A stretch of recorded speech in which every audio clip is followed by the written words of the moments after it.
Hello, hello. Các channel clear tu te che bai vek kule mesa.skincare kan ni a tun chuma chuan in skincare kan ro ti dona poimo mai uluk de no en ro a to thlengin ole tun chuma chuan in skincare mai bol tan BIOCULE products mangin kan ron ti dona face wash serum le toner kan ron mang dona ni chuan moisturizer he chu adang ka mang dona ti chuan in masabera mai ka phi dona hi BIOCULE salicylic acid face wash ania no more acne anti-acne face wash ania hi salicylic le zinc le sika willow bark extract le centella mo zinc om boka maibol tana maibol treatment ingredients ka chu om thave veo ni I chuan in hi mana nuam gel type texture ania samte kan hui chawanga chuan kamai ka ti hunga he ka ron mang don ni chumi ma chuan texture kan tilang he texture ni gel type ni mana nuam ya anga I lightweight a hydrating thobok setin salicylic ni wang hian vun kha ti ro rup chuang lawa hemi face wash hian in mo chu ka duna ni ya a texture hi a lightweight top kamai tuin ka ti hu a chuan face wash ka mang don ni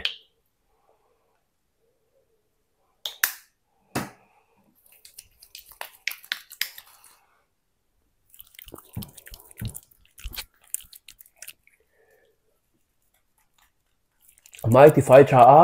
salicylic acid chuan in pore certify a ti ro chuan oil atify chaboka ti meng he mai mum uchuak tan te chuan in salicylic acid face wash in man re chuan minute khat emo minute ni tal mai a chia tur ani he phi fai ngal pop lo tur in kan massage pe lo ni pon chi ave shim tur mai pot mo chung ang te kha om lem lo wa salicylic acid ni ma se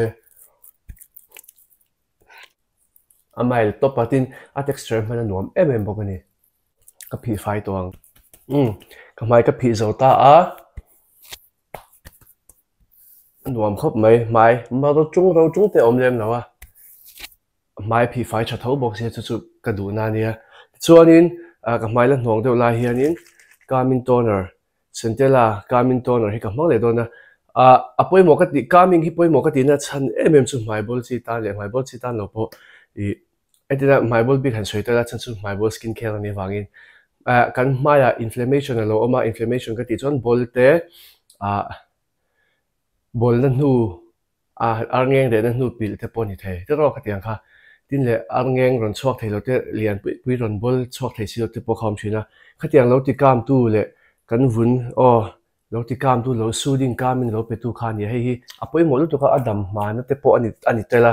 kan mai bol calming toner han man tel thei hi a tha ka tel to ka tin skincare a shim calming lampang man tel hi a tha ka ti ni chuwang chuan lo mang tel sam thei ula kan mai bol lo mo chuwang chuan in tin kholum lai pe hi chuan calming te a tha ya in chil lawang tlem kan hak ro deunga kan ha ro chungin kan ha ro nuwa zo BHA plus HA willow bark extract BIOCULE salicylic acid serum with hyaluronic acid himo he ka mang don hi BHA ni ba ka hyaluronic acid to ma chu serum BHA mani se minti ro vut don lawa minti minti khorovia don lo chan chu hyaluronic acid om tlata humectants kha tro chun H cordata extract om boka he upcoming a tha boka chuanin sodium hyaluronate om boka HA hyaluronic acid ba khan mo hydrating ingredients om tel ro chu chuanin in ro rup pha lawang chuanin ka mai ro to boka he ka mang le don ni calming toner kha water base ania water type water based texture ania a lightweight lu to ka man nuam box ya mai ani ati hydrate ati calm tho box ya mo chu tha ka ti na le enge man nuam ka ti na ne a texture chu lightweight top amom e lo boka chu ka du ra ni hydration na pe tho o amom lo wa khan mai enge hydration nei lo tur khan lo ngai nge hydration nei tho ni chuan in he BHA serum chu ni a gel type chu ni ma se a lightweight khop me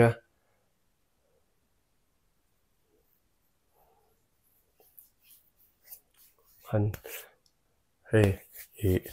vuna polut ma mo absorb zung zung ni chu chuan kan lo mangang